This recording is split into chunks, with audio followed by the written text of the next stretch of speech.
As we look back over the 20 years that we've been protecting our local waterways, the growth of our organization, the milestones and accomplishments, we're tempted to declare it a victory for clean water. But the reason Terry Tamminen founded the organization and what's kept us fighting for the past 2 decades is about more than just the preservation of this amazing resource. It's about taking back what is rightfully ours. And as long as polluters continue to threaten the integrity of our water and the health of our communities, we will continue to fight. We're Los Angeles Waterkeeper, and this is our story.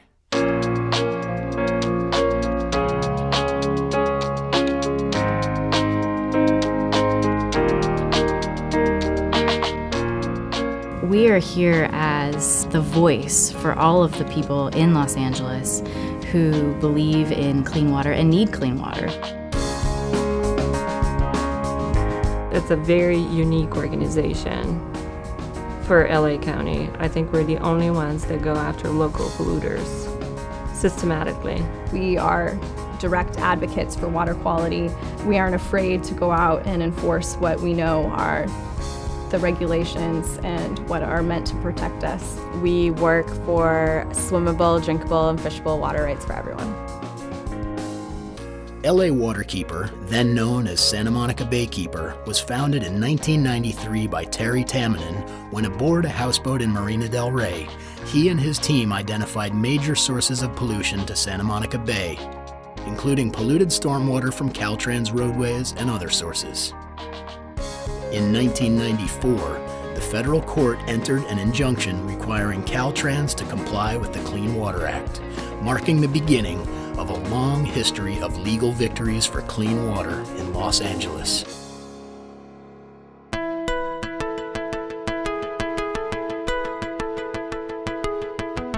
In 1995, the Beachkeeper program began with over 230 volunteers contributing over 25,000 hours, collecting and analyzing water samples, conducting observations, and assisting with special projects.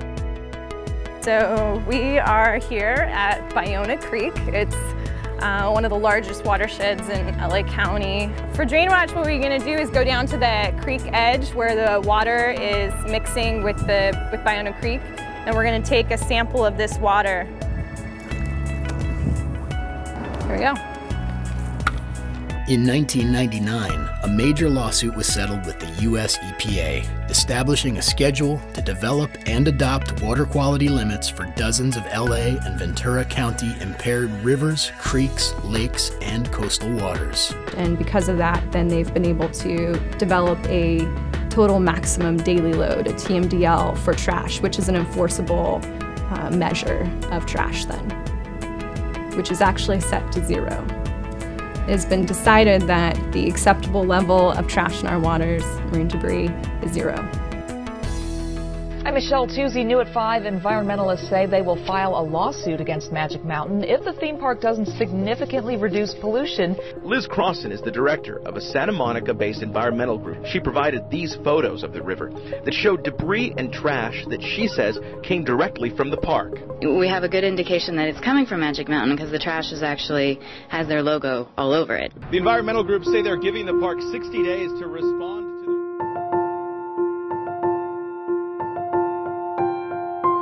In 2000, the kelp restoration work began at Escondido Beach, Malibu, to restore this vital undersea habitat. A lot of areas in Southern California have become these degraded areas, these urchin barrens. And they're very desolate compared to the jungle that is the kelp forest, which has over 800 species.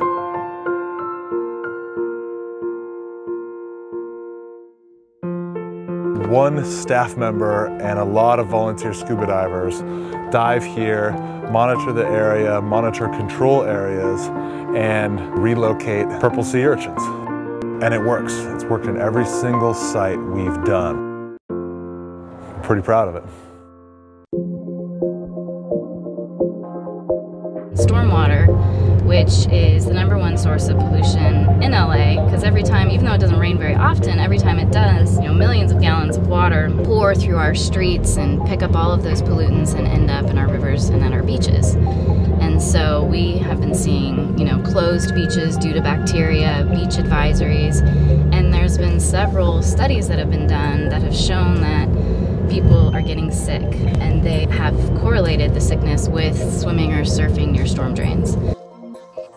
In 2005, a major lawsuit with the city of Los Angeles was settled, requiring the city to implement measures in its collection system to reduce and eliminate sanitary sewer overflows. By the year 2012, sewage spills in the city of Los Angeles were reduced by 85%. And in just the last 2 years, Los Angeles Waterkeeper has initiated several new advocacy, litigation, and regulatory programs. It keeps me on my toes, and there's a lot going on out there, so I'm trying to share it with the community. We've expanded our reach within the community, broadened our scope of enforcement and protection, and raised our visibility here and throughout the world. Our voice is stronger than ever as we continue our mission to protect and restore LA's waterways.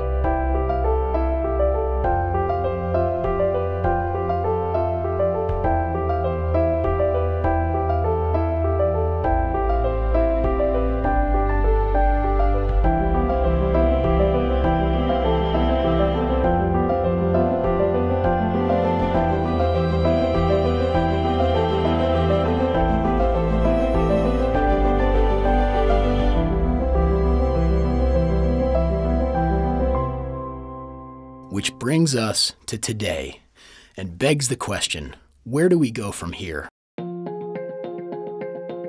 With miles of shoreline to go before we sleep, our 20th anniversary is not only a celebration of what we've accomplished thus far, it's a rallying cry for where we're headed.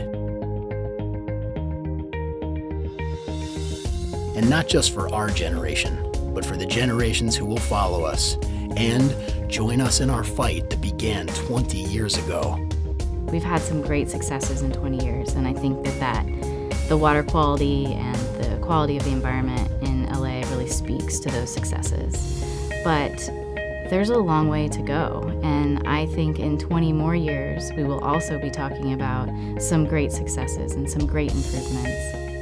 Until that day, when the victory we declare for our waterways will be a victory for all who want to reclaim their right to swimmable, drinkable, and fishable waters.